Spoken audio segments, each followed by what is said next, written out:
বিয়ের কথা শুনেই মনের মাঝে বসন্তের হাওয়া দোলা দিতে লাগলো। অজানা এক সুর কানে বাজতে লাগলো। বিয়ে নিয়ে আমার অনেক স্বপ্ন ছিল। জীবনে কখনো প্রেম করিনি। ছোট থেকে একজনকে মনের আসনে ঠাঁই দিয়েছি। সে আমার ছোটবেলার খেলার সাথী। কথা, ছোটবেলায় তার সাথে সারাক্ষণ খেলা করতাম। ছোটবেলায় ওর প্রতি আমার একটা ভালো লাগা জন্ম নেয়। সেই ভালো লাগা থেকেই ভালোবাসা।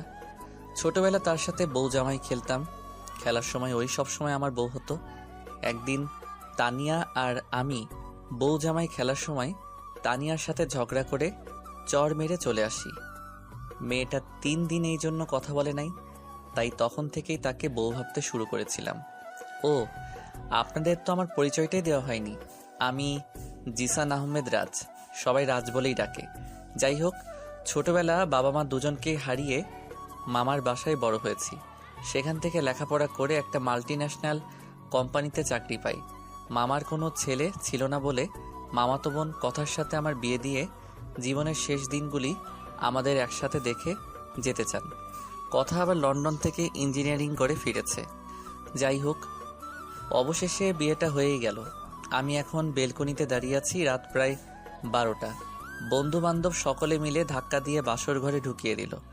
ঘরে ঢুকেই দেখি একটা পূর্ণিমার চাঁদ।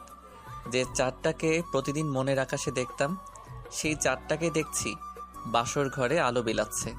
মনে হচ্ছে একটা পূর্ণিমার চাঁদ আমার ঘরে উদয় হয়েছে। তাই চাঁদটার চাঁদমুখটা দেখার জন্য খাটের এক কোণে বসতেই, এই যে মিস্টার রাজ, একদম আমার কাছে আসবেন না। আমার বাবাকে পটিয়ে আমাকে বিয়ে করতে পারলেও স্বামীর অধিকার ফলাতে পারবেন না। আমার মন প্রাণ আমি একজনকে অনেক আগেই দিয়ে দিয়েছি, সজীবকে। তাই আমাকে ছুঁয়ে তো দেখা দূরের কথা, আমার দিকে তাকাতেও পারবেন না। কি মনে করেন নিজেকে? বাবা নেই মা নেই একটা এতিম ছেলেকে বাবা মা আশ্রয় দিয়ে বড় করেছে, একটা আশ্রিত ছেলের সাথে আমার যায় নাকি? কি আছে তোমার? নিজে তো ছোটবেলায় মা বাবাকে খেয়েছো, এখন আসছো আমার জীবনের সব রং তোমার জন্য শেষ হয়ে গিয়েছে। আমার সব স্বপ্ন মাটি হয়ে গেছে। ভেবেছিলাম বাবাকে বলবো সজীবের আর আমার কথা, কিন্তু তার আগেই তোর মতো একটা এতিমকে গলায় ঝুলিয়ে দিল। জানিস, তোকে করুণা করা যায় কিন্তু স্বামীর আসনে জায়গা দেওয়া যায় না। তুই আমার জীবনের একটা ভাইরাস। এদিকে কথায় এমন কথা শুনে নিজেকে ঠিক রাখতে পারছিলাম না। চোখ দিয়ে অশ্রু নামতে শুরু করতেছিল। চোখ দুটি মুছে বলতে শুরু করলাম, সত্যিই জানো, আমি একটা হতভাগা। হাসপাতালের বেডে আমাকে জন্ম দিতে গিয়ে মাটা চলে গেছে সে না ফেরার দেশে। আর একটু বড় হতেই বাবাটাও রোড অ্যাক্সিডেন্টে আমাকে বাঁচাতে গিয়ে হারিয়ে গেল। মার মতোই এখন আসছি তোমার রংময় জীবনটাকে রঙহীন করতে। একটা কথা বলবো, কি করলে তুমি হ্যাপি আমাকে কি একটু বলবে? শোন তাহলে, আমি বাবা মাকে অনেক ভালোবাসি, তাই তোর মতো একটা ছোট লোকের সাথে বিয়ে করি। এদিকে লন্ডনে থাকতেই সজীবের সাথে আমার সম্পর্ক হয়। আমরা প্রস্তুতি নিয়েছিলাম ইঞ্জিনিয়ারিং শেষ করে দেশে এসেই বিয়েটা করে ফেলবো, কিন্তু ভাগ্যের কি নির্মম পরিহাস। যাই হোক, সজীবের সাথে কথা হয়েছে। সজীব বলেছে আমি যদি তোকে ডিভোর্স দেই তাহলে সে তার ফ্যামিলিকে বলে আমাকে বিয়ে করে নেবে। কিন্তু আমি চাই না বাবা কষ্ট পাক। তাই বলছিলাম তুই আমাকে ডিভোর্স দিবি, তাহলে বাবা মা কিছু বলতে পারবে না। ডিভোর্সের কথা শুনে মনের আকাশটা এক নিমিষেই ঘোর অন্ধকারে ঢাকা পড়ে গেল। এক অজানা ঝড় এসে তিলে তিলে গড়া 22 বছরের স্বপ্নগুলোকে কাগজের ঘরের মতো লণ্ডভণ্ড করে দিল। চোখ দুটি ছলছলে করে উঠল।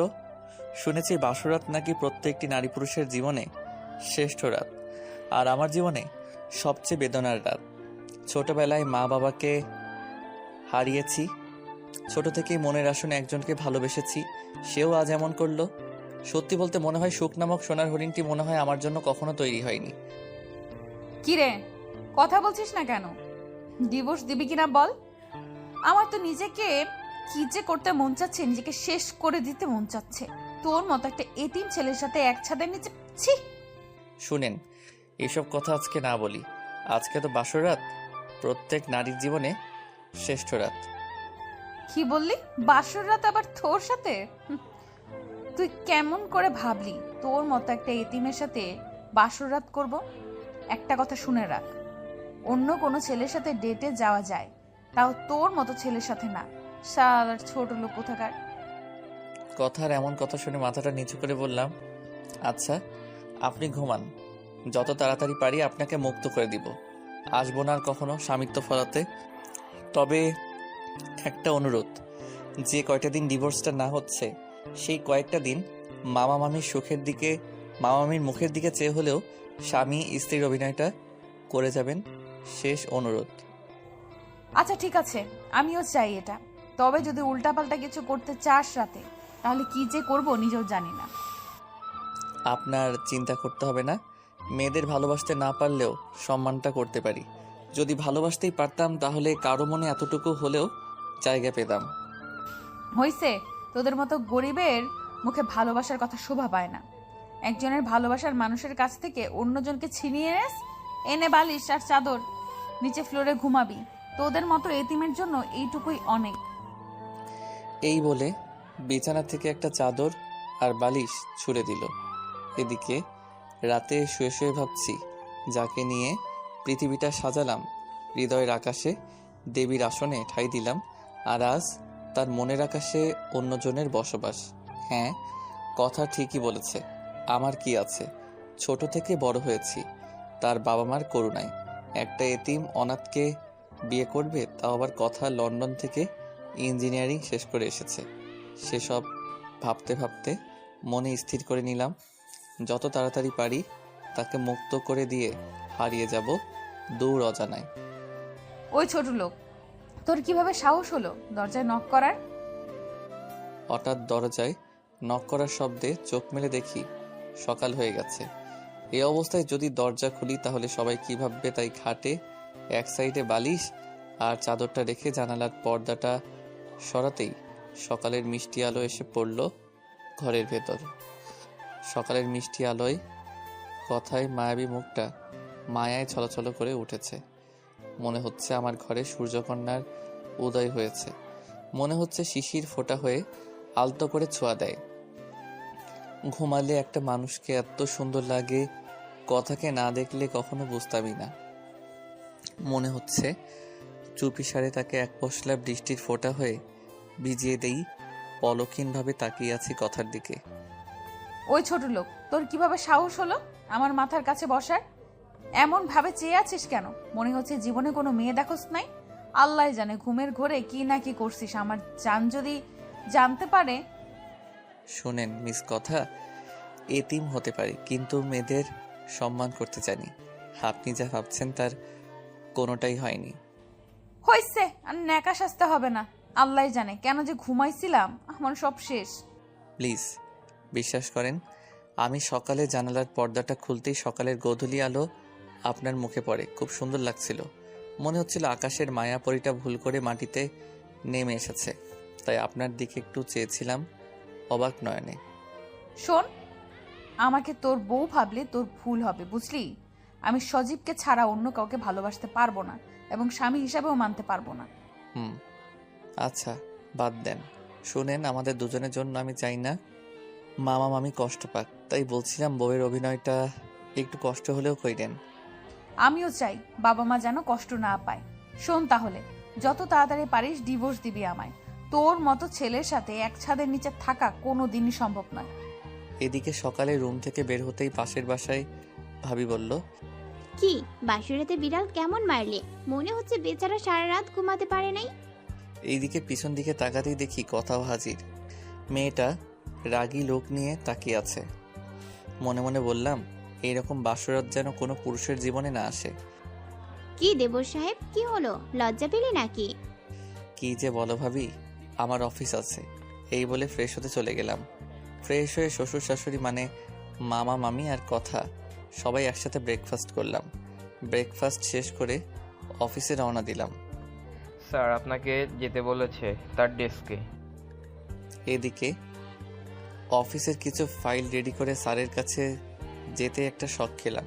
দেখি বসের চেয়ারে একটা মেয়ে বসে আছে। মিস্টার রাস, বসেন। আমি আপনার ফাইলগুলো দেখেছি। আর হ্যাঁ, বাবা অসুস্থ থাকায় এখন থেকে আমি অফিসের এমডি। আমি চাই আপনি আমাকে যথেষ্ট সহযোগিতা করবেন। আর হ্যাঁ, আমি হচ্ছি অপরিচিতা। জি ম্যাডাম, আমি আমার সেরাটা দিয়ে কাজ করতে চেষ্টা করব। ধন্যবাদ। চলেন বাকিদের সাথে পরিচিত হয়ে আসি। জি ম্যাডাম, এদিকে সবার সাথে পরিচিত হয়ে কিছু কাজ ছিল, তা শেষ করে বাসায় আসলাম। রাজবাবাও অফিস থেকে আসলা? তোমাকে আমার কিছু কথা বলার ছিল। জি বলেন। বলছিলাম, তুমি আর কথা যদি কোথাও থেকে কয়েকটা দিনে ঘুরে আসতা তাহলে ভালো হতো। ভাবছি অফিস থেকে ছুটি নিব, কিন্তু ভাবছি কিছুদিন পর নিব। জি বাবা, তোমাদের যেমনটা সুবিধা হয় সেভাবেই করো। এদিকে রুমে এসে অনেকটা অবাক হলাম। রুমে এসে দেখি তার ভালোবাসার মানুষ সজীবের সাথে কথা বলছে। বাবু, আমি আর পারছি না ওই এতিমের সাথে থাকতে। তোমাকে অনেক মিস করছি। যত তাড়াতাড়ি পারো তুমি আমাকে তোমার কাছে নিয়ে নাও। ওকে বাবু, এখন রাখি তাহলে, আবার কেউ এসে পড়বে। এইদিকে ফোনটা কেটে পিছন দিকে ফিরতেই দেখে আমি তার পিছনে দাঁড়িয়ে আছি। ওই, অমন করে তাকিয়ে আছিস কেন? আপনি খেয়েছেন? না খেলে চলেন খেয়ে নিই। আমি খাই বা না খাই তাতে তোর কি? আমার কাছে স্বামিত্ব ফলাতে আসবি না। আমার জীবনটাকে তো নরকে পরিণত করেছিস, আর কি চাস?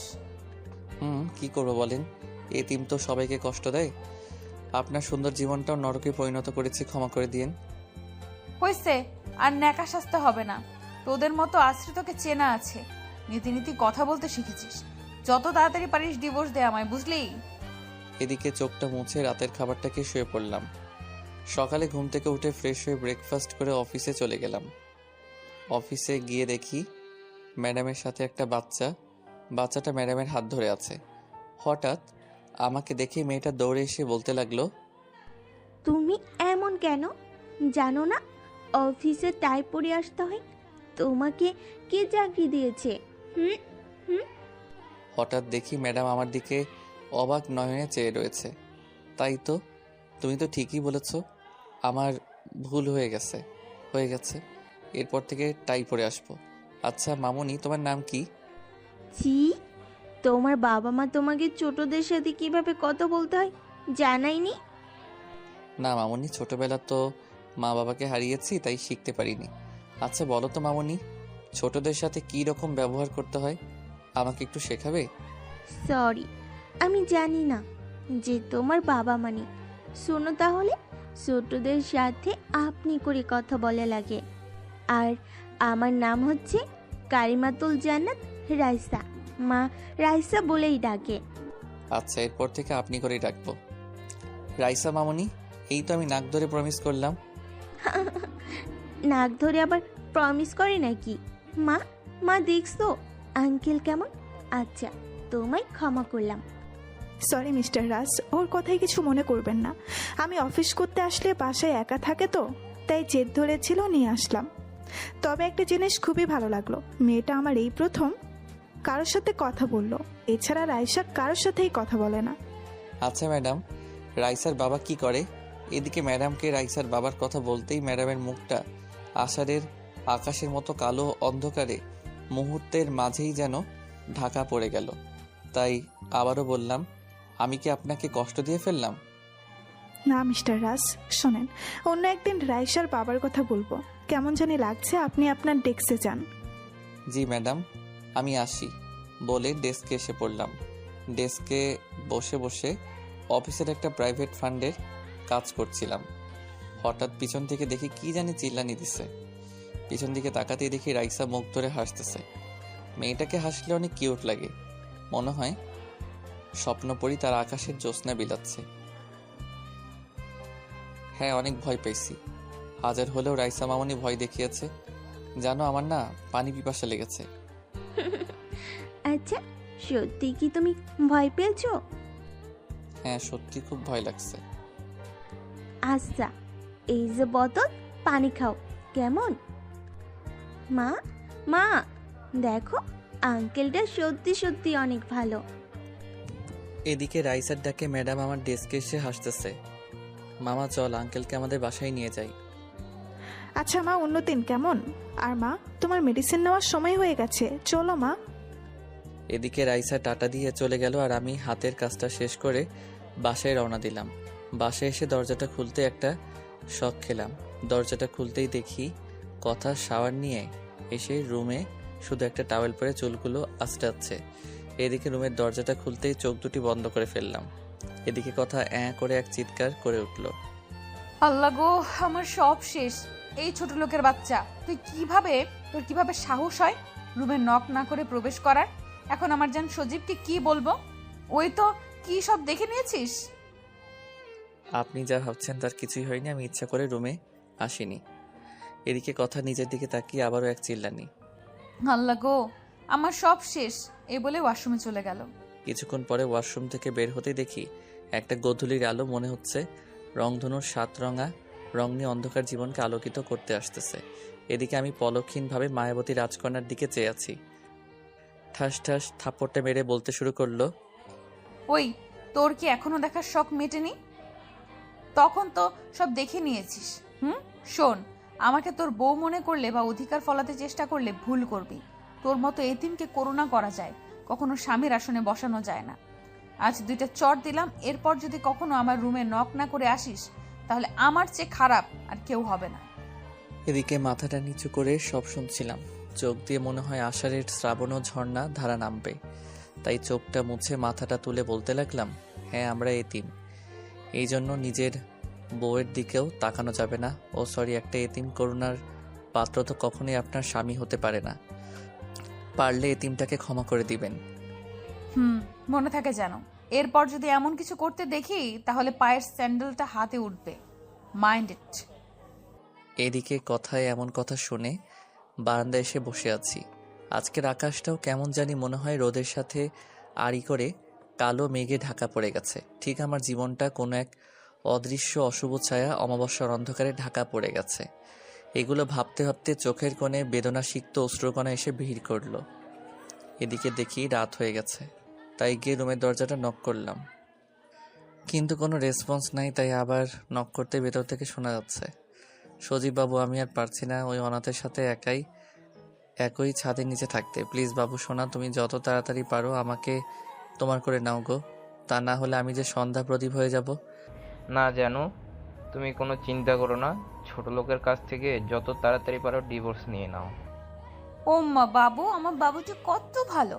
আচ্ছা বাবু রাখি, ওই এতিম মনে হয় সব শুনতেছে। দরজা নক করলো তো। আচ্ছা জানো বাই, পরে কথা হবে কেমন? এদিকে রুমে আসতে এই কথা বলতে শুরু করলো। কি, আমাকে কবে ডিভোর্স দিবি বল? আমি যত তাড়াতাড়ি পারি আমার এই অশুভ ছায়া থেকে আপনাকে মুক্তি দিব, কেমন? আর আপনি নিশ্চিন্তে থাকেন। যত তাড়াতাড়ি সম্ভব করো। আর হ্যাঁ, এই নে তোর বালিশ, সোফায় ঘুমাবি, আর কখনো যেন আমার বেডের কাছে আসতে না দেখি। এই বলে বিছানা থেকে বালিশটা ছুঁড়ে দিল। এদিকে বালিশটা নিয়ে সোফায় শুয়ে শুয়ে দিনের কথাগুলো ভাবছি আর মনে মনে আল্লাহর কাছে প্রার্থনা করছি, হে আল্লাহ, আমি কি অপরাধ করছি তোমার কাছে? বলতে পারো কি? আল্লাহ, সবাই জন্মের পর মাকে দেখে, আর আমার মা হসপিটালের বেডে রেখে তোমার কাছে অভিমান করে চলে গেছে। জানো, মা ডাকটা তো বড় কথা না, মায়ের এক ফোঁটা দুধ পর্যন্ত পান করতে পারিনি। আস্তে আস্তে বড় হলাম, সবেমাত্র স্কুলে যাওয়া শুরু করলাম। হাতে কাঠের পেন্সিল আর এক হাতে কিছু বই। বাবা প্রতিদিন কপালে একটা করে চুমু দিয়ে স্কুলে দিয়ে আসতো। স্কুলে প্রতিটা ছেলেরই মা আসতো। একটু খেলতে গিয়ে ব্যথা পেলেই মা আমার ডেকে চিৎকার দিত। তাই তাদের মা ডাক শুনে মন স্থির করলাম, বাবাকে বলবো মা কেন ডাকে, মা কী জিনিস। তাই স্কুল থেকে ফিরে বাবাকে বললাম, বাবাই একটা কথা বলবো। বাবা বলো, কি বলবা? বাবা, স্কুলের সব ছেলেরা মা ডাকে, মা কি জিনিস আর আমার মা কই বাবা? আমার মা কই জানো? স্কুলের ছেলে মেয়েরা যখন মা বলে ডাকে কোলে ওঠে, তখন আমার না বুকের মাঝে কেমন জানি লাগে। বলো বাবা, মা কই? এদিকে বাবা আমার কথাগুলো শুনে দুহাতে কোলে তুলে নিয়ে কপালে আর গালে চুমু দিয়ে কিছু বলছে না, শুধু চোখের পানি দিয়ে আমার বুকটা ভিজিয়ে ফেলছে। বাবাই, তুমি কেঁদো না, আর আমি মার কথা বলবো না, কেমন? তুমি একটু হাসো তো বাবা। এদিকে এই কথায় বাবার মুখে প্রথম অশ্রুসিক্ত হাসি দেখেছিলাম, যে হাসির কাছে পৃথিবীর সকল কিছু মূল্যহীন। আমি তখনই জীবনের প্রথম বাবার সে অশ্রুসিক্ত হাসির মাঝে মেঘের কোলে রোদ দেখেছিলাম। ভালোই চলছিল শৈশবের দিনগুলি, কিন্তু সুখ নামক সোনার হরিণটি যে আমার ভাগ্যে নেই। সবেমাত্র পেন্সিল ছেড়ে কলম ধরেছি। মনে এখনো আছে, সেদিন ছিল আমার বার্থডে আর আমার জীবনের সবচেয়ে কষ্টের দিন। তাই বাবা শহরে গিয়েছিল আমার বার্থডে কেক কিনতে, কিন্তু রোড অ্যাক্সিডেন্টে যাকে মা বলে ডাকতাম, যাকে বাবা বলে ডাকতাম, তার কাছ থেকেও আমাকে দূরে সরিয়ে দিল। এদিকে চেয়ে দেখি রাত 3টা বাজে। তাই মনে মনে প্রার্থনা করলাম আল্লাহর কাছে যে তোমার এতিম অনাথ বান্দাটাকে তোমার কাছে টেনে নাও, তাও তোমার একটু ভালোবাসা পাবো। মানুষের অবহেলা সইতে সইতে আমি আজ ক্লান্ত। এইসব ভাবতে ভাবতে সকাল হয়ে যায়। এই তিন, কয়টা বাজে এখনো ঘুমিয়ে আছিস? চেয়েই দেখি কথা, তাই বললাম, আচ্ছা আপনি রেডি হন, উকিলের কাছে যাব। কথাটা বলতেই গলাটা ধরে এলো। আচ্ছা আমি যাচ্ছি, তুইও তাড়াতাড়ি রেডি হ। এই বলে চলে গেল। এদিকে রেডি হয়ে কথাকে নিয়ে কোর্টে গেলাম। সবকিছু শোনার পর বলল, 3 মাস পরে ডিভোর্স লেটার রেডি হবে, তখন আপনারা দুইজন সাইন করে দিবেন, কেমন? আর হ্যাঁ, আমি আবারও বলছি, সংসার এরকম ঝামেলা হতেই পারে, আপনারা বাসায় গিয়ে ভেবে দেখবেন। আচ্ছা সেটা আপনাকে বলতে হবে না, আপনার কাজ আপনি যত ফাস্ট করতে পারেন করেন। আচ্ছা চলেন, আমার লেট হয়ে যাচ্ছে। বলেন। কথাকে নিয়ে শেরপুর কলেজ মোড়ের কাছে আসতেই জ্যামে আটকা পড়লাম। এদিকে জ্যাম ছাড়ার কোনো কথাই নেই। হঠাৎ একটা মেয়ে এসে বলতেছে কথাকে ম্যাডাম ম্যাডাম 20টা টাকা দেন আমার স্বামীটার অপারেশনের জন্য। কি হয়েছে আপনার? স্বামীর আর অসুস্থ স্বামীকে অপারেশন না করে ছেড়ে যেতেই তো পারেন। যত সব ছোট লোক, এদের জন্য রাস্তায় বের হওয়া যায় না। আপু আমরা বাঙালি মেয়ে, আমাদের কাছে বিয়ের পর স্বামী আমাদের কাছে পৃথিবী, জানেন? আজ যদি আমি অসুস্থ থাকতাম তাহলে সে আমার জন্য এটাই করত। আপনার টাকা আমার লাগবে না, পারলে একটু দোয়া করবেন। এদিকে মেয়েটার চলে যাওয়ার সময় দেখলাম আর কথা অবাক দৃষ্টিতে মেয়েটার চলে যাওয়ার দিকে চেয়ে আছে। এদিকে অফিসে আসতেই দেখি ডেস্কের দিকে তাকিয়ে আমার চেয়ারে রাইসা বসে আছে। কাছে যেতেই বলতে শুরু করলো, এই যে মিস্টার, কয়টা বাজে? আপনার চাকরি নেই, আসতে পারেন। আপনি কি আমাকে ক্ষমা করতে পারেন না? আর ভুল হবে না। হবে না, কান ধরতে হবে। মনে মনে ভাবছি এই পিচিবে মনে হয় আমার মান সম্মানের 12টা বাজিয়ে দিবে। রাইসা আম্মু, আমার সাজাটা কমানো যায় না? না না, বলছি এখন কান ধরে উঠবোস করো। আচ্ছা ঠিক আছে। এই বলে যখনই কান ধরতে যাব তখনই দেখি অপরিচিতা ম্যাডাম আর একটা মেয়ে পিছনে দাঁড়িয়ে হাসতেছে। মা মা, দেখো তো কেমন দেখাচ্ছে আঙ্কেলকে। খুব সুন্দর দেখাচ্ছে মা। এখন না তোমাকে মেডিসিন নেওয়ার সময়, দুষ্টুমি করো না। আচ্ছা মম, মম জানো আঙ্কেল না অনেক ভালো। আঙ্কেলকে বাবাই বলে ডাকবো, কেমন? স্কুলের সব মেয়েদের বাবাই আছে, আমার বাবাই নেই। এদিকে রাইসার কথা শুনে সবাই নিস্তব্ধ হয়ে গেল। কারো মুখে কোনো কথা নেই। মম, কথা বলছো না কেন? তোমাকে বাবার কথা বললেই কেন কথা বলো না? আচ্ছা মা, চলো তো, তোমার মেডিসিন নেওয়ার সময় হয়েছে। চলো মম। আর এই যে দুষ্টু, তোমাকে আমি বাবাই বলে ডাকবো, কেমন?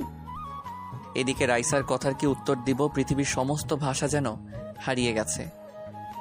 আচ্ছা মা, তুমি যাও, কেমন? আর রাস, আপনার কাছে আমি রাইসার এমন ব্যবহারের জন্য ক্ষমা চেয়ে নিচ্ছি, কেমন? আচ্ছা ম্যাডাম, আমি কিছু মনে করি নাই। আর শোনেন, আজ থেকে আপনার সহায়ক হিসাবে কাজ করবে মিস পাখি। এদিকে অপরিচিতা ম্যাডামের মুখে পাখির কথা শুনতেই মনের মাঝে কেমন জানি করে উঠল। কোন পাখি এটা? কলেজে সেই মেয়েটা না তো, যে কিনা সারাদিন পিছনে লেগে থাকতো? কতই না চঞ্চল ছিল মেয়েটা, ভাবতে লাগলাম। এই যে মিস পাখি, এই হচ্ছে রাস, আর আজ থেকে আপনি ওনার কলিগ হয়ে কাজ করবেন। পিছন দিকে তাকাতেই একটা শখ খেলাম। এই তো সে পাখি যে কিনা সারাটা দিন মুক্ত পাখির মতো উড়ে বেড়াতো। এখনো মনে আছে তার ভালোবাসা নামক সেই পাগলামিগুলির কথা। সত্যি কলেজের সেই দিনগুলি হৃদয়ে গেঁথে গিয়েছে। এদিকে পাখিও আমার দিকে অবাক নয়নে চেয়ে রয়েছে। রাস, আপনাদের দেখে মনে হচ্ছে আপনারা দুজন দুজনকে চিনেন। জি ম্যাডাম, আমরা কলেজে বেস্ট ফ্রেন্ড ছিলাম। ও তাহলে নতুন করে পরিচয় করিয়ে দেওয়ার মতো কিছু নেই আপনাদের। তাহলে আসি রাজ, আসি মিস পাখি। কেমন আছো পাখি? জি স্যার, আমি ভালো আছি। আপনি? এদিকে পাখির মুখে আপনি ডাকটা শুনে অনেকটা অবাক হলাম। যে পাখি কলেজে থাকা অবস্থায় তুই ছাড়া কোনো কথাই বলে নাই, সবসময় ভালোবাসি বলে কান ঝালাপালা করে সারত। আমার এখনও মনে আছে, কলেজের একটা অনুষ্ঠানে মেয়েরা শাড়ি আর ছেলেরা পাঞ্জাবি পরবে, কিন্তু অনুষ্ঠানের দিন পাখির আসতে লেট হচ্ছে বলে তাদের বাসায় গেলাম। বাবা, আজ তা কি মনে করে আসলে? আঙ্কেল, কলেজে আজ তো অনুষ্ঠান, তাই পাখিকে নিতে আসছি। পাখির উপরে আছে, যাও। এদিকে উপরে পাখির রুমে আছে যেতেই একটা শক খেলাম, কে জানি হাতটা টান দিয়ে রুমে ঢুকিয়ে নিল। এদিকে মেয়েটার দিকে তাকাতেই দেখি পাখি। ওই তুমি অমন করে ভেতরে নিয়ে আসলে কেন আমায়? এই বলে দরজার দিকে রওনা দিতেই রাজ, তুমি যদি রুম থেকে বাহিরে হও তাহলে আমি চিল্লানি দিব। তুমি কেন বুঝো না?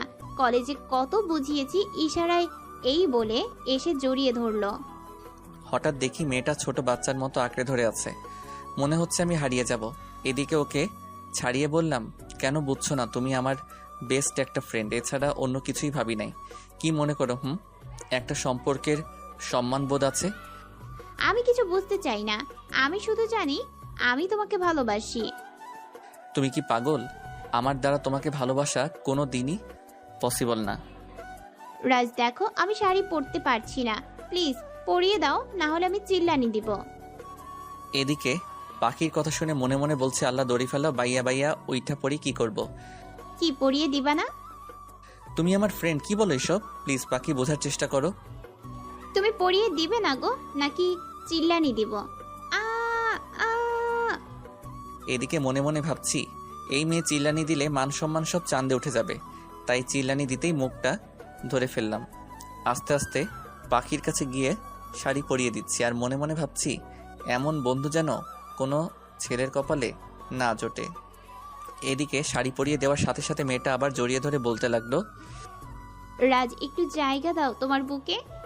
এদিকে ওকে বুক থেকে সরিয়ে বললাম, পাখি প্লিজ বন্ধুত্বটা রাখো। রাজ, আমি তোমাকে ছাড়া বাঁচবো না।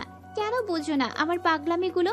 জানো, জীবনে কোনো ছেলেকে ভালোবাসিনি, কিন্তু যেদিন কলেজে নবীনবরণ অনুষ্ঠানে তোমার সাথে ধাক্কা লাগায়, তোমার চোখে চোখ পড়ে, ঠিক তখনই হারিয়ে যাই তোমার দুষ্টু সেই হাসির মাঝে। জানো, সেই রাতটা আমার এক মুহূর্তের জন্য ঘুমাতে পারিনি। সারাক্ষণ শুধু তোমার সেই ছবিটা হৃদয়ের আয়নায় ভেসে ওঠে। জানো, পরের দিন ক্যাম্পাসে তোমাকে কত খুঁজেছি। পরে জানতে পারি তুমি আমার ডিপার্টমেন্টে পড়ো। তারপর তোমার সাথে বন্ধুত্ব। প্লিজ রাজ, বুকে জায়গা দিতে না পারলেও তোমার বুকের একটা কোণায় জায়গা দাও। আমি একটা মানুষ, আর কতবার বলবো তুমি আমার ফ্রেন্ড। আর হ্যাঁ, তুমি যেমন তোমার হৃদয়ে আমাকে জায়গা দিয়েছো, আমিও তেমনি আমার হৃদয়ের আকাশ জুড়ে শুধু একজনকেই ঠাঁই দিয়েছি, সেই শৈশব থেকে। তাকে হৃদয়ে লালন করে রাখছি। আমি মরে গেলেও আমার হৃদয়ের শেষ স্পন্দনটাও শুধু আমার হৃদয়ের রাজকুমারীটার নাম বলবে। রাজ, জানতে পারি কি তোমার হৃদয়ের রাজকুমারীটার নাম? কে সেই মেয়ে? সে হচ্ছে আমার হৃদয়ের রাজকুমারী। কথা, আমার শৈশবের খেলায় সাথী। আমি যখন মা বাবাকে হারিয়ে নিঃস্ব হয়ে পড়ি, তখন কথা আমাকে খাইয়ে দিয়েছে। জানো, ওর সাথে স্কুলে যেতাম। সবাই এতিম বলে, আমার সাথে কথা বলতো না, তাই একটা কৃষ্ণচূড়া গাছের নিচে বসে কাঁদতাম। আর আমার কান্না দেখে কথাও কান্না করতো আমার জন্য। সে অন্য ছেলেদের সাথে কথা বলতো না। একসাথে ছোটাছুটি করা, শিউলি ফুলের মালা গেঁথে একে অপরকে পরাতাম। আমরা সবসময় জামাই বউ খেলতাম। কিন্তু একদিন কথার সাথে ঝগড়া করে তানিয়া নামে পাশে বাসার একটা মেয়ের সাথে বউ জামাই খেলতে দেখে কথা গিয়ে তানিয়াকে একটা থাপ্পড় দিয়ে কাঁদতে কাঁদতে বাসায় এসে পড়ে। ওই কথা কান্না করো না প্লিজ। কান্না করব না কি করব? এসব কিছু দেখার আগে আল্লাহ আমায় বাঁচায় রাখলো কেন? যাও, তানিয়ার কাছে যাও। আমার কাছে কেন? আমি তোমার কে? কেউ হলে তুমি তানিয়ার সাথে বউ জামাই খেলতে? আচ্ছা সরি, কথা আর কখনো হবে না, সরি তো। রাজ, তানিয়া কি আমার চেয়েও সুন্দরী? হঠাৎ এমন কথা কেন? প্লিজ বলো না, প্লিজ রাজ। আমার রাজকুমারীটাই সুন্দর, ওই তো পেতনি। হইছে, আর কথা বলতে হবে না। আর যদি পেতনির সাথে কথা বলতে দেখি, তাহলে লবণ খেয়ে সুইসাইড করবো বলে দিলাম। ওই মেয়ের কত বড় সাহস তোমার সাথে বউ জামাই খেলে? লবণ খেলে কেউ মরে নাকি? কি বলছো তুমি? শোনো নাই, আশিক ভাইয়ার মা বলে যে আগে যদি জানতো এত ফাজিল হবে তাহলে ছোটবেলায় লবণ খাইয়ে মেরে ফেলতো।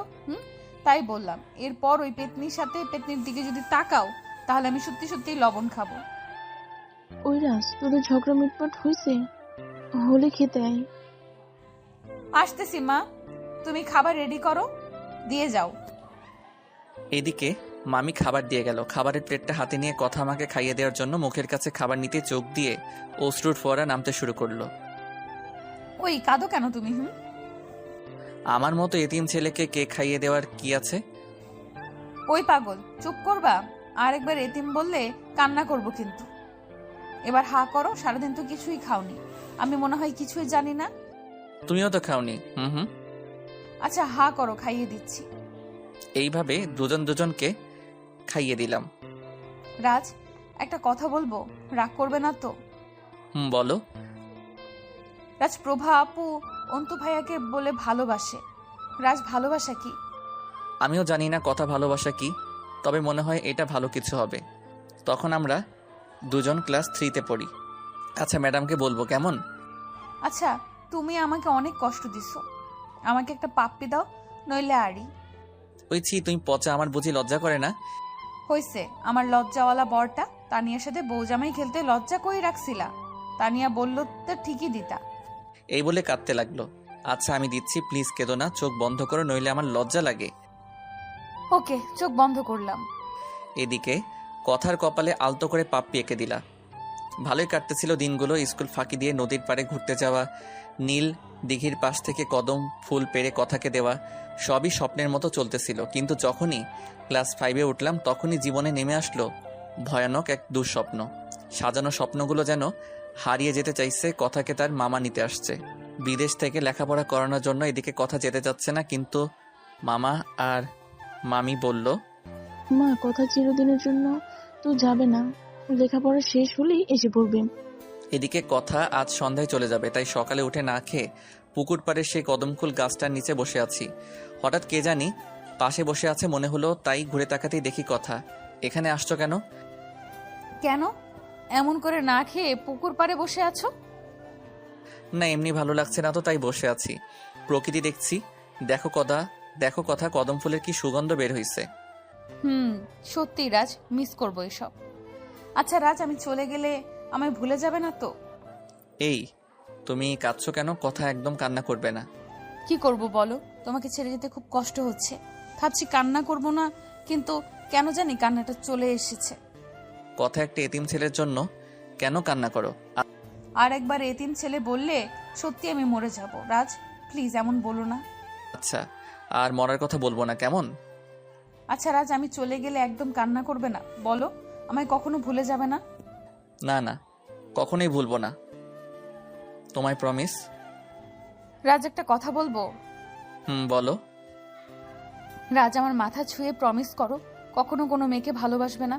আমি চলে গেলে কখনো ওই তানিয়া ফানিয়ার সাথে কথা বলবে না, ওইভাবে কখনো বউ জামাই খেলবে না। আমার হাতটা তার মাথায় রেখে কেঁদে কেঁদে বলল। আচ্ছা রাজকুমারী, কখনো কাউকে ভালোবাসবো না তুমি ছাড়া, কথা দিলাম তোমার মাথা ছুঁয়ে। আচ্ছা চলো, খাবে চলো, মা বললো তুমি সকালে না খেয়ে এখানে বসে আছো। চলো। এই বলে পুকুর পাড় থেকে বাসায় চলে আসলাম। এদিকে কথা খাবারের প্লেটটা এনে খাবার হাতে নিয়ে বলতেছে, রাজ হা করো। কেন, না খাইয়ে দিলে হয় না? রাজ হা করবে তুমি, না আমি কান্না করব? তুমি জানো না আমি চলে যাচ্ছি, আর কখনো তোমাকে খাইয়ে দিতে পারবো না। প্লিজ হা করো। এভাবে খাওয়া শেষ করে রুমে একা শুয়ে শুয়ে কাঁদছি বালিশের নিচে মুখটা নিয়ে, আর মনে মনে ভাবছি ছোটবেলায় মা বাবাকে হারিয়ে একটা খেলার সাথী পেয়েছিলাম, কিন্তু আজ সেও দূরে চলে যাচ্ছে। রাজ, রাজ তুমি কাঁদছো কেন? কই না তো, কাঁদছি না তো। কি মনে করো আমি বুঝি না? কি করবো বলো, তুমি তো চলে যাবে তাই মনটা খারাপ লাগছে। পাগল, আমি কি সারা জীবনের জন্য চলে যাব? তোমাদের সাথে তো কন্ট্যাক্ট হবেই। আচ্ছা কখন যাবে তুমি? এই তো একটু পরে যাব রাজ। এই যে এটা নাও। পায়েল কেন দিচ্ছ কথা? যখন আমি থাকবো তখন এই পায়েলটা দেখবে, তাহলে মনে হবে আমি তোমার কাছেই আছি। এইটার সাথে কথা বললে আমার সাথে কথা বলা হবে। এইটাকে সব সময় সাথে রাখবে। জানো পাখি, আজ পর্যন্ত প্রতি রাতে পায়েলটার সাথে কথা বলি, ঝগড়া করি, তাই আমার দ্বারা আর কাউকে ভালোবাসা সম্ভব নয়। আর প্লিজ আর কখনো এমন করবে না। প্রেম ভালোবাসা এটা স্বর্গীয়, কাউকে ভালোবাসলেই যে তাকে পেতে হবে এমন নয়। তুমি যথেষ্ট সুন্দরী, আমার চেয়ে ভালো কাউকে পাবে। এদিকে পাখি আমার কথাগুলো শুনে কেঁদে ফেললো। রাজ, তুমি কথাকে এত ভালোবাসো? সরি রাজ, আমার ভুল হয়ে গেছে। তবে আমার ভালোবাসা চিরকাল তোমার জন্যই রবে। আচ্ছা চলো, অনুষ্ঠানে লেট হয়ে যাচ্ছে। এই বলে পাখি আর আমি অনুষ্ঠানে চলে গেলাম। আজকের পাখি আর সেই দিনের পাখির মাঝে আকাশ পাতাল ব্যবধান। যে মেয়েটা তুমি ছাড়া কখনো কথা বলতো না, সারাক্ষণ দুষ্টুমি করতো, আজ সেই পাখিটাই কেমন স্রোতহীন নদীর মতো হয়ে গেছে। স্যার, কি ভাবছেন অমন করে? না কিছু না। আচ্ছা কেমন আছো তুমি? জি স্যার, ভালো। আপনি? এই তো ভালোই আছি। কেন, কথা শুনে মনে হচ্ছে ভালো নেই। আপনি কিন্তু ছোটবেলায় খেলার সাথী কথাকে জীবন সাথী হিসেবে পাওয়ার পরেও যদি খারাপ থাকেন তাহলে কেমন হবে? তুমি এত কিছু জানো কেমনে? যাকে হৃদয়ে জায়গা দিয়েছিলাম তার বিয়ের কথাটা জানবো না? আচ্ছা বাদ দাও তো ওইসব বিষয়। আচ্ছা বাদ দিলাম। কেমন চলছে বৈবাহিক জীবন তোমার? অনেক ভালো। এই বলে অফিসের একটা জরুরি ফাইলের কাজ শেষ করে বাসায় রওনা দিলাম। অফিস থেকে বাসায় আসতেই নিউ মার্কেট মোড়ে জ্যামে পড়ে যাই। হঠাৎ স্যার একটা ফুলের মালা নেন না স্যার। পিছন দিকে তাকাতেই দেখি একটা ছোট মেয়ে, বয়স আনুমানিক 7 হবে, কয়েকটা ফুলের মালা হাতে নিয়ে বিক্রি করতেছে। তাই বললাম, আপু এগুলো কি ফুলের মালা? স্যার এগুলো শিউলি ফুলের মালা, নেন স্যার, ম্যাডামকে দিবেন। হঠাৎ মেয়েটার কাছে শিউলি ফুলের নাম শুনে হারিয়ে গেলাম শৈশবে। রাজ, রাজ বড় হয়ে আমি যখন তোমার বউ হব, প্রতিদিন আমি অভিমান করে থাকবো। আর তুমি আমার অভিমান ভাঙাতে অফিস শেষে নিউ মার্কেটের মোড় থেকে শিউলি ফুলের মালা নিয়ে এসে চুপি চুপি আমার এলোকেশে পরিয়ে দিবে। বলো, এনে দিবে না? এসব ভাবতেই চোখের কোণে অশ্রু এসে ভিড় জমায়। আছেন কেন স্যার? আপনার পায়ে পড়ি, একটা ফুল নেন না প্লিজ। না, চোখেতে ময়লা গেছে মনে হয়। আচ্ছা তুমি ছোট হয়ে ফুল বিক্রি করছো কেন? ছোটবেলায় বাবা অ্যাক্সিডেন্টে মারা যায়, মা একটা বাসায় কাজ করে সংসার চালায়। পাড়ার একটা স্কুলে পড়ি, কিন্তু 1 সপ্তাহ ধরে মা অসুস্থ, ওষুধ কেনার টাকা নেই, তাই মাকে বাঁচাতে ফুল বিক্রি করতে আসছি। স্যার ওষুধ না কিনতে পারলে মাকে বাঁচাতে পারবো না। এই বলে মেয়েটা পায়ে ধরতে আসলো। এই কি করছো, ওঠো আর একটা ফুলের মালা দাও। কেমন? এই বলে একটা ফুলের মালা নিয়ে মেয়েটার হাতে 1000 টাকা দিয়ে বললাম, ধরো নাও। 20 টাকা দেন, এত টাকা তো ভাঙতে নেই আমার কাছে। আচ্ছা শোনো, আমি তোমাকে 1000 টাকাই দিয়েছি, রেখে দাও কেমন? তোমার না মা অসুস্থ, মাকে নিয়ে ডাক্তার দেখাও। স্যার আমি আপনার টাকাটা নিতে পারবো না। শোনো, আমি তোমার ভাইয়া হলে টাকাটা নিতে না। হঠাৎ দেখি মেয়েটা জড়িয়ে ধরে কান্না করে বলতেছে, আচ্ছা শোনো আপু, তোমার ভাইকে প্রতিদিন মালা দিবে কেমন? আর শোনো, প্রতিদিন স্কুলে যেতে হবে কেমন? আর এই যে আমার ঠিকানা, যদি কোনো বিপদে পড়ো বড় ভাইয়ের কাছে যাবে। ভাইয়া তোমার মতো ভাই পাওয়া সত্যি অনেক ভাগ্যের ব্যাপার। আচ্ছা ভাইয়া আসি। ভাইয়ার সামনে বোন কি কাঁদে কখনো? আর আপু তোমার নাম কি? ভাইয়া আমি জিমার ভাইয়ার খুশি কেঁদে দিছি। আচ্ছা, আর কখনো ভাইটার সামনে কাঁদবে না। তাহলে ভাইয়াটাও কেঁদে দিবে বলে দিলাম। আচ্ছা ভাইয়া কাঁদবো, আমি এখন আসি, মাকে ডাক্তারের কাছে নিতে হবে। বাসায় এসে দেখি কথা ওয়াশরুমে, তাই শিউলি ফুলের মালাটা ড্রেসিং টেবিলের কাছে রেখে আসলাম।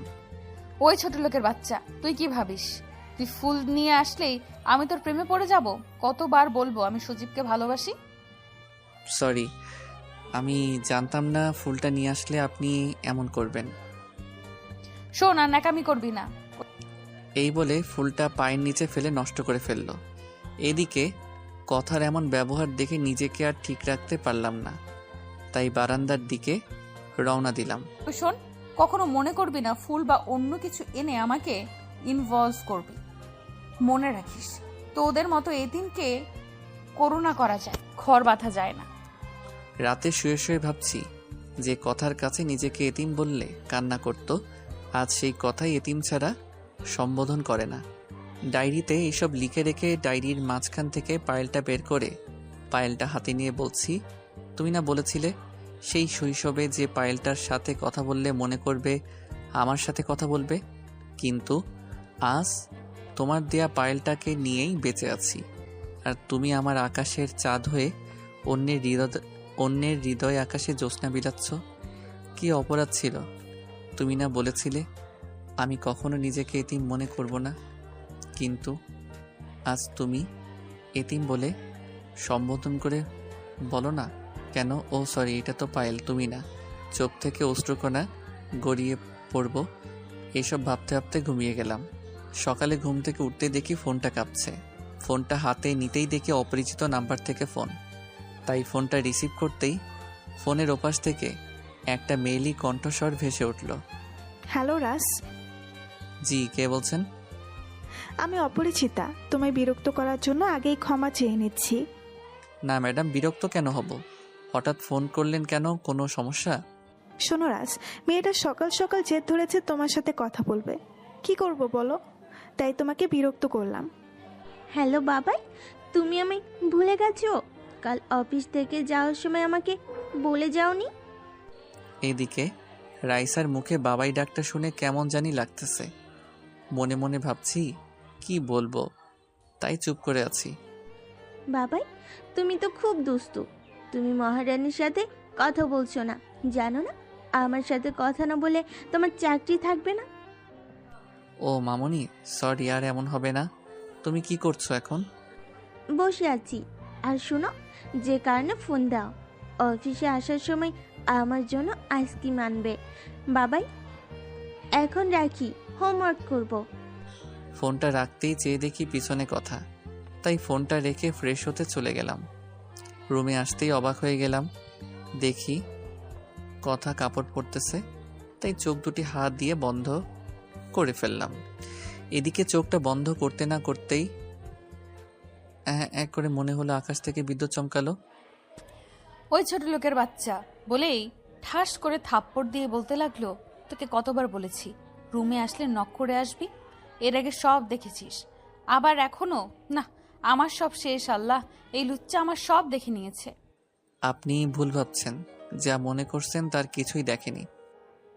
তোদের মতো ছোট লোকদের আমার চেনা আছে, মেয়েদের শরীর দেখার শখ। আপনি কিন্তু লিমিট ক্রস করতেছেন। বললাম তো কিছুই দেখিনি। কি? তোর মতো ছোট লোকের কাছে লিমিট শিখতে হবে?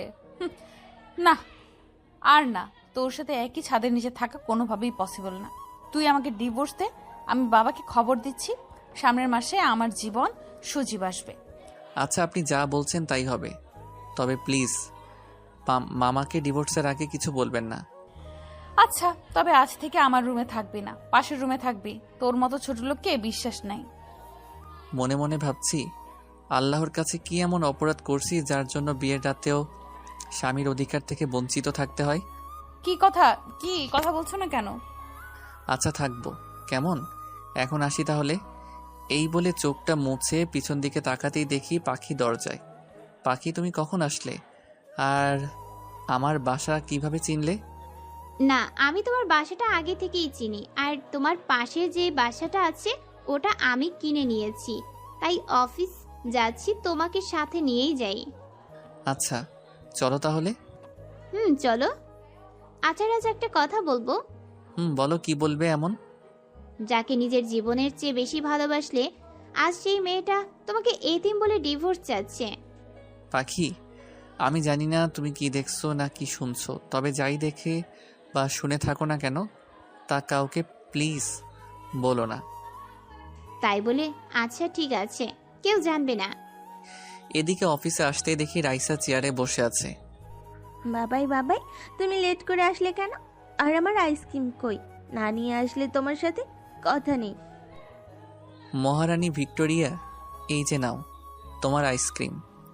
রাস, তোমার সাথে কিছু কথা আছে। জি ম্যাডাম, বলেন। মা, রাইসা, তুমি তোমার পাখি আন্টির সাথে খেলা করো কেমন? শোনো রাস, আমি জানি তুমি বিরক্ত বোধ করতেছো। আমার মেয়েটা তোমাকে সারাক্ষণ চালায়, তোমাকে বাবাই বলে ডাকে, কি বলবো বলো, জীবনে তার বাবাকে দেখেনি তো তাই। জানো, আমার মেয়েটা কারোর সাথেই তেমন কথা বলতো না, কিন্তু অফিসে তোমাকে দেখার পর মেয়েটা কথা বলতে শিখেছে, মেয়েটা হাসতে শিখেছে। আর আমার মেয়ের জন্য তোমার কাছে ক্ষমা চেয়ে নিচ্ছি। না ম্যাডাম, কি বলছেন আপনি এসব? আচ্ছা ম্যাডাম, আপনাকে একটা কথা জিজ্ঞেস করব? হুম, বলো। ম্যাডাম, রাইসার বাবার কি হয়েছে বলবেন একটু? আচ্ছা শোনো তাহলে, আমার আর রিয়াদের বিয়েটা হয় অ্যারেঞ্জ ম্যারেজ। খুব ভালোই চলছিল দিনগুলো। এরই মাঝে আমাদের ঘরে নতুন মেহমানের আবির্ভাব ঘটে। মনে হচ্ছিল পৃথিবীর সব সুখ যেন আমাদের দুয়ারে এসে কারা নাড়ছিল। কিন্তু সুখ যে চিরস্থায়ী নয়। যেদিন রাইসা পৃথিবীতে আসবে সেদিন রিয়াদ আমেরিকা থেকে ব্যবসা সংক্রান্ত একটা কাজ শেষ করে বাড়ি ফিরছিল, কিন্তু ভাগ্যের কি নির্মম পরিহাস, 972 জন যাত্রী সহ বিমানটা নিখোঁজ হয়ে যায়। জানো, রিয়াদের মুখটা পর্যন্ত দেখতে পারিনি আমি। মেয়েটা তার জন্মদিনে তার সবচেয়ে বড় আপনজন হারায়। এসব বলতে গিয়ে ম্যাডাম কেঁদে ফেলল। সরি ম্যাডাম, আপনার কাছে আমার জানতে চাওয়াটা ঠিক হয়নি। না রাজ, সেটা আমার ভাগ্যে ছিল। জানো রাজ, তুমি অনেক বড় মনের মানুষ। তুমি যে সেদিন একটা ফুলওয়ালা মেয়েকে বোনের মর্যাদা দিলে, সত্যি বলার মতো কিছু নেই। না ম্যাডাম, তেমন কিছু না। আচ্ছা, এই তো রাইসা মামনি, তুমি কোথায় থেকে আসলা? জি বাবাই, আমি লুকোচুরি খেলছি অফিসের সবার সাথে। এই বলে দৌড়ে কোলে আসার জন্য আসতেই পড়ে গেল মাথা ঘুরিয়ে রাইসা। এদিকে রাইসার পড়ে যাওয়া দেখে ম্যাডাম দৌড়ে রাইসার কাছে গেল। মা, মা কথা বলো, মা কথা বলো। এই বলে ডাকছে রাইসাকে। এদিকে রাইসার কাছে যেতেই দেখি মহারানীটা সেন্সলেস হয়ে গেছে। রাজ দেখো, আমার মহারানীটা কথা বলছে না। জানো রাজ, একে নিয়েই বেঁচে আছি, জীবনের সবটা হারিয়ে। এই বলে কাঁদতে লাগলো। ম্যাডাম প্লিজ কাঁদবেন না ম্যাডাম, চলে রাইসাকে হসপিটালে নিতে হবে। এদিকে হসপিটালে নেওয়ার পর যা শুনলাম তাতে নিজের কানকে বিশ্বাস করতেই পারলাম না। রাইসার নাকি জন্মের পর থেকে কিডনির সমস্যা। ইতিমধ্যে একটা কিডনি ড্যামেজ হয়ে গেছে। এসব শুনে হসপিটালের একটা কোণে বসে আছি। রাজ, রাজ আমার মহারানীর জ্ঞান ফিরেছে। রাইসার জ্ঞান ফেরার কথা শুনে রাইসার বেডের কাছে যেতেই দেখি একটা সন্ধ্যা প্রদীপ যেন নিভু নিভু জ্বলছে। কি সুন্দর মায়াবী মুখটা কাছে যেতেই, বাবাই, বাবাই, তুমি আসছো? বসো তো মামনির কাছে। রাইসার কথা শুনে কি বলবো কিছু বুঝতে পারছি না। এই তো পাশে বসছি। এই বলে ম্যাডাম পাশে বসতেই দেখি ম্যাডাম কেমন জানি করুণ দৃষ্টিতে তাকালো। জানি না এই করুণ দৃষ্টির মাঝে কি রহস্য লুকায়িত আছে। কত সুন্দর লাগছে বাবাই আর মমকে। মা, তুমি এখন ঘুমাও কেমন? মম, আমার না এখানে থাকতে ভালো লাগে না, চলো মা বাসায় যাই। মহারানী, তোমাকে নিয়ে যাবো তো। বাবাই, বাবাই, তুমি মমকে বকা দিবে। আমার না এখানে আসতে ভালো লাগে না, তাও মম প্রতি মাসে এখানে নিয়ে আসে। আচ্ছা করে বকে দিও তো। আচ্ছা মহারানী, এখন একটু ঘুমাও কেমন? আমি তোমার মমকে আচ্ছা করে বকা দিচ্ছি। মনে থাকে যেন। আমি আর এখানে আসবো না, ভালো লাগে না এখানে আসতে। ম্যাডাম, আপনাকে একটা কথা বলবো। কি বলবেন, বলেন রাজ। ডাক্তার যা বললো রাইসাকে নিয়ে তা কি সত্যি? হ্যাঁ রাজ, তুমি যা জেনেছ সবই সত্যি। রাইসা যেদিন জন্মগ্রহণ করে সেদিনই তার বাবাকে হারায়। এতটা মন্দ ভাগ্য নিয়ে সে পৃথিবীতে এসেছে। তাই তোমাকে যখন বাবাই বলে কিছু বলতে পারি না, আর এই পাগলামের জন্য আমি আবারও ক্ষমা চেয়ে নিচ্ছি। কি করব বলো, বাবাকে দেখেনি তো, তাই হয়তো এমন করে মেয়েটা। না ম্যাডাম, কি বলছেন? সরি কেন বলেন? আসলে রাইসার দুষ্টামিগুলো খুব মিস করি। তাও হলেও সমাজে কেমন দেখায়। আচ্ছা ম্যাডাম, বাদ দেন ওইসব বিষয় শুনে। রাইসার এই সমস্যায় ভুগছে কতদিন ধরে, এর কোনো সমাধান নাই। জানো রাজ, রাইসার যখন 1 বছর, তখন একদিন রাতে গান শোনাচ্ছিলাম রাইসাকে ঘুম পাড়ানোর জন্য। একসময় রাইসা বলে উঠলো, মা বাবা কোথায়? আমি কিছু না ভেবে পেয়ে বললাম, মামনি তোমার বাবাই তারাদের দেশে গিয়েছে। মামনি, তারা দেশ কি খুব সুন্দর? যার জন্য তোমাকে আর আমাকে রেখে সেখানে গিয়েছে? মা, মনে হয় অনেক সুন্দর। শোনো না মা, আমিও তারাদের দেশে যাব। বলো কি করে তারাদের দেশে যাই? বিমানে করে মনে হয়, তাই না? জানো মা, তারাদের দেশে গিয়ে বাবাকে আচ্ছা করে বকে দিব, বলবো আমাদের ছেড়ে সেখানে কেন গেছে। না মা, তারাদের দেশে যাওয়ার কথা বলবে না কেমন, আমার লক্ষ্মী মামনি। মা, আমি যদি সত্যিই বাবার মতো তারার দেশে চলে যাই, তুমি কাঁদবে না তো? জানো রাস, তখন মেয়ের এমন কথা শুনে অনেক কেঁদেছি। মেয়েটাকে বুকে নিয়ে আর বলছি, না মা, তোকে কোথাও যেতে দিব না। মা, মা, আমার না পেটের বাম সাইডে খুব ব্যথা করছে। মা, আমার খুব কষ্ট হচ্ছে। মামনি, কি হয়েছে তোমার? হুম হুম বলো। মামনি, আমার না পেটের বাম দিকে খুব ব্যথা করছে। এই বলে প্রথমবার সেন্সলেস হয়ে যায় রাইসা। কি করব? তখনই বাবাকে সাথে নিয়ে রাশিকে হসপিটালে অ্যাডমিট করাই। ডাক্তার কিছু টেস্ট দেয়। 3 দিন পরে রিপোর্ট আসে, আমার মহারানীটার নাকি একটা কিডনির ড্যামেজ হয়ে গেছে। ডাক্তারের মুখে কথাটা শোনার সাথে সাথে কালবৈশাখী ঝড়ের মতো সব উল্টাপাল্টা হয়ে গেল। জানো, রাইসার রক্তের গ্রুপও নেগেটিভ। আর এই রক্তের গ্রুপ শতকরা 3 জনের। কত জায়গায় খুঁজেছি একটা কিডনি, কিন্তু কোথাও পাইনি। জানো, ডাক্তার আজ বলেছে 3 মাসের মাঝে যদি কিডনি প্রতিস্থাপন না করা যায়, তাহলে আমার মহারানীটা আকাশের একটি সন্ধ্যা তারা হয়ে যাবে। এই বলে কাঁদতে লাগলো। ম্যাডাম প্লিজ কাঁদবেন না। বলো, কি করব আমি? চোখের সামনে নিজের মেয়ের মৃত্যু দেখব, তার মরার দিন গুনবো? বলো। না ম্যাডাম, এসব বাজে কথা বলবেন না তো, রাইসার কিছুই হবেন না। জানো রাজ, সব কিছু হারিয়ে শুধু রাইসাকে নিয়ে বেঁচে আছি। রাইসার যদি কিছু হয়ে যায় আমি সত্যিই মারা যাব, কারণ রাইসা যে আমার বেঁচে থাকার শেষ অবলম্বন। ম্যাডাম, আল্লাহ তাআলার রহমতে রাইসার কিছুই হবে না। চলেন, ডাক্তারকে বলে রাইসাকে নিয়ে বাসায় চলে যাবেন। চলো রাজ। বাবাই, তুমি আসছো? চলো, আমরা এখানে আর থাকবো না, কেমন? হঠাৎ ডাক্তার এসে বলল আমাকে। আপনি রোগীর কি হন? আমার পাশেই ম্যাডাম দাঁড়িয়ে আছে, তাই কি বলবো ভাবতে পারছি না। কি, আপনার একটু বুদ্ধি নেই? উনি আমার বাবাই, আর সাথে আমার মামুনি। আপনি যে কি করে ডাক্তার হইছেন? আচ্ছা, আপনি তো নকল করে পরীক্ষা দেননি? এদিকে রাইসার কথা শুনে সবাই হেসে দিল। রাইসাকে নিয়ে ম্যাডাম বাসায় চলে গেল। এদিকে ঘড়ির দিকে তাকিয়ে দেখি রাত 11টা বাজে, তাই বাসায় এসে কয়েকবার কলিং বেল চাপলাম। এই যে ছোট লোক, তোর কি কমন সেন্স নাই? রাত কয়টা বাজে? এখন কি নেশা করে আসলি নাকি? দেখে তো তাই মনে হচ্ছে। মনে রাখবি, এরপর দেরি করে আসলে বাইরে রাত কাটাতে হবে। এইদিকে কথার মুখে এমন কথা শুনে তার ওই রাগী মুখটার দিকে একবার এক পলক ফেলে পাশের রুমটাতে গিয়ে শুয়ে পড়লাম। সকাল সকাল দেখি ফোনটা বাজছে। ক্রিং ক্রিং ক্রিং। কি করব? এই যে মিস্টার, কয়টা বাজে?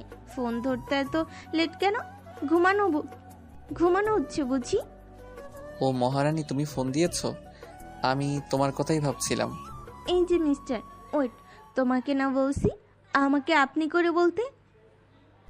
আচ্ছা, ভুল হয়ে গেছে, আর বলবো না, এখন রাখি। আচ্ছা, দিলাম ক্ষমা করে। এখন আমায় 2টা পাপ্পি দিবে বাবাই, আর প্রতিদিন সকালে ফোন করে পাপ্পি দিবে, মনে থাকবে? হ্যাঁ মহারানী, মনে থাকবে। ফোনটা রেখে দিয়ে অফিসে যাওয়ার জন্য রেডি হচ্ছি, ঠিক তখনই। আমার কিছু টাকা লাগবে রাজ। কত লাগবে বলেন? 10,000 লাগবে, আর টাকাটা এখন লাগবে। আচ্ছা ঠিক আছে, ধরেন, আরো লাগলে বলতে পারেন।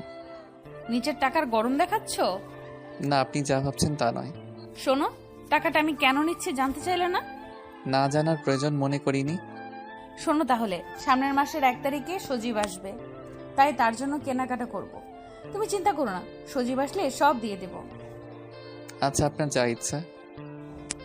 শোনো, কখনো বলো না তুমি আমার সাথে ছিলে, তাহলে সজীব কষ্ট পাবে। আচ্ছা, আপনি চিন্তা করেন না, এতিম তো কাউকে কিছু দিতে না পারলেও কারো স্বপ্ন কেড়ে নিতে পারি না। তোর মতো একটা এতিমের জন্য আমার সাজানো স্বপ্নগুলো এলোমেলো হয়ে গেছে। আচ্ছা, আমার অফিসের লেট হয়ে যাচ্ছে। পিছন থেকে ঘুরতেই একটা শক খেলাম। যেই দেখি একটা জলপরি যেন নীল শাড়িতে পৃথিবীতে অবতরণ করেছে। আসলে নীল শাড়িতে পাখিকে এর আগে দেখেছি, তবে আজকে মনে হচ্ছে একটা মায়াকাননী তার মায়া ভরা চলচল আঁকি নিয়ে চেয়ে রয়েছে আমার দিকে। রাজ, কি দেখছো এমন করে? হঠাৎ শাড়ি পরলে তো তাই। কেউ তো আর আগের মতো শাড়ি পরিয়ে দেয় না, তাই কষ্ট হলেও শাড়ি পরে আসলাম। হঠাৎ শাড়ি পরিয়ে দেওয়ার কথা শুনে মনে পড়ে গেল কলেজ অনুষ্ঠানের কথা। যেদিন পাখি জিদ ধরেছিল তাকে শাড়ি পরিয়ে দেওয়ার জন্য, এটা ভেবে মনে মনে হাসছি। কি রাজ, অমন ভাবে চুপ করে গেলে কেন? না, শাড়িতে তোমাকে সুন্দর লাগছে। ও রাজ, সত্যি বলছো? অনেকটা কৌতূহলী হয়ে বললাম। এই যে মিস্টার রাজ আর মিসেস পাখি, এটা একটা বাসা, কোনো পার্ক নয়, বুঝলেন? প্রেমালাপ করেন তার জন্য পার্ক আছে। ভাবি, কি বলছেন এসব আপনি? যা বলছি সব ঠিকই বলছি। আর হ্যাঁ, আপনার কিভাবে সাহস হয় ভাবি ডাকতে? আপনাকে না রাজ বিয়ে করেছে? বিয়ে করলেই কি মন পাওয়া যায়? আর রাজের মতো এতিমকে করুণা করা যায়, স্বামী ভাবা যায় না। কি বলছেন? আপনি না একটা মেয়ে, এসব কেন বলতেছেন? শোনেন মিস পাখি, এটা আমার ব্যক্তিগত বিষয়, আর এই বিষয়ে তোমার মতো থার্ড ক্লাস মেয়ে যেন নাক না গলায়। চলো তো পাখি, তোমাকে না বলছিলাম আমার বাসায় না আসতে? চলো। এদিকে কথার দিকে চেয়ে দেখি মনে হচ্ছে রাগে সাপের মতো ফুলছে। এদিকে অফিসের একটা গুরুত্বপূর্ণ ফাইলের কাজ করছি। হঠাৎ এমন সময় পিয়ন এসে বলল, স্যার, এমডি ম্যাডাম আপনাকে ডাকছে। আচ্ছা তুমি যাও, যে বলো আমি আসতেছি। জি স্যার। এদিকে অফিসের গুরুত্বপূর্ণ একটা ফাইলের কাজটা শেষ করে, ম্যাডাম আসবো? হ্যাঁ রাজ, আসো। জি madam. Sit down please. Thanks madam. কী জন্য ডেকেছেন? আচ্ছা রাজ, আমি কি তোমার সাথে ব্যক্তিগত কিছু কথা শেয়ার করতে পারি, তুমি যদি কিছু না মনে করো? জি ম্যাডাম, কিছু বলা থাকলে বলতে পারেন। জানো রাজ, কালকে তোমাকে অনেক কষ্ট দিচ্ছি। রাইসাকে নিয়ে অনেক কষ্ট হয়েছে তোমার, সেই জন্য আগেই ক্ষমা চেয়ে নিচ্ছি। কি বলছেন ম্যাডাম? কেন আমি বিরক্তি বোধ করব? ওই যদি আমার মেয়ে হতো তাহলে? এদিকে মেয়ের কথা শুনে ম্যাডাম কেমন জানি করুণ চোখে তাকালো। আচ্ছা, আমরা দুজন সমবয়সী, তাই তুমি আমাকে তুমি করেই বলতে পারো। ম্যাডাম, আপনি তো মালিক আর আমি কর্মচারী। সবচেয়ে বড় পরিচয় আমরা মানুষ। আচ্ছা রাজ, আজ থেকে আমার ফ্রেন্ড। আর আমি মনে করি একটা প্রতিষ্ঠানের উন্নতির জন্য মালিক আর কর্মচারীর বন্ধু সুলভ সম্পর্ক থাকা প্রয়োজন। আচ্ছা ম্যাডাম। আবারও ম্যাডাম বলতেছো? আচ্ছা সরি অপরিচিতা। ঠিক আছে। আচ্ছা রাজ, লাঞ্চটা আমরা একসাথে করব কেমন? মহারানী আসতেছে, বললো ওর বাবাই একসাথে লাঞ্চ করবে। আচ্ছা ঠিক আছে, এখন আসি কেমন? আচ্ছা ঠিক আছে। এদিকে ডেস্কের কাছে কাছে এসে একটা শক খেলাম। দেখি কয়েকটা গোলাপ, তার নিচে রঙিন খাম। তাই ফুলগুলো সরিয়ে রঙিন খামটা খুলতেই দেখলাম একটা চিরকুট। মনে মনে ভাবছি চিরকুটটা আবার কে দিল? কেউ নেই তো? পাশের ডেস্কে পাখির দিকে চেয়ে দেখি পাখি মনোযোগ সহকারে কাজ করছে। এদিকে কিছু ভাবতে পারছি না, তাই চিরকুটটা খুললাম। খুলতেই নীল কালিতে লেখা, মেঘের তরঙ্গে বৃষ্টির সুরে স্মৃতিপটে ভাসে সেই দিন, কল্প পাখায় ভর করে বেড়ানো সেই স্বপ্ন রঙিন, নীলাভ গগন জুড়ে চলছে সেথা রঙিন মেঘের খেলা, অচিন পথে চলছে ভেসে কত অজানা স্বপ্নের ভেলা। জীবনের আগে খেয়া পথ ঘাটে ছিল কত দেনা পাওনা, জানি না কবু মিটিয়ে স্বপন শেষ হবে আনাগোনা। স্বপ্নের নীড়ে মনের ক্যানভাস জুড়ে ঘনাইছে কালো আধার, মনের চিঠির নিচে একটা নাম, তাও এমনভাবে কাটছে মনে হচ্ছে অনুবীক্ষণ দিয়ে দেখলেও বোঝা যাবে না। ভাবলাম কে লিখতে পারে এই চিরকুটটা। বাবাই বাবাই, এই যে দেখো তোমার মহারানী এসে পড়েছে। এদিকে চিরকুটটা পকেটে রেখে বললাম, ও তাই বুঝি মহারানী চলে এসেছে। মহারানী চলে এসেছে, কিন্তু মহারানী মন খারাপ। কেন? মহারানীর মন খারাপ কেন? তুমি পচা, তুমি জানো না মহারানী মাটিতে থাকে না। তুমি এখন আমাকে কুলে নাও আর পাপ্পি দাও, তাহলে মহারানীর মন ভালো হবে।